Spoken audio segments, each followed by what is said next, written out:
everybody, Paul Rich with the Brokerage Real Estate Firm, and I want to talk about one surefire way to prevent having to pay major repair costs down the road, and that is to do some preventative maintenance.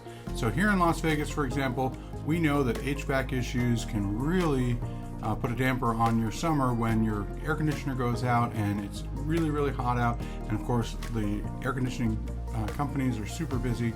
So one way to prevent some issues is to have seasonal maintenance performed. So right around February, March would be the perfect time because, again, the HVAC companies aren't super busy. They can schedule a preventative maintenance package, do some cleaning, check all the components, make sure you're good to go for the summer months. I do have recommended professionals that other clients have used in the past that have been really happy with them. If you have any questions, you want to know more about that, give me a call, 702-769-1495. I'd be happy to talk about some seasonal maintenance for all kinds of things around your house to prevent big ticket repairs down the road. Thanks.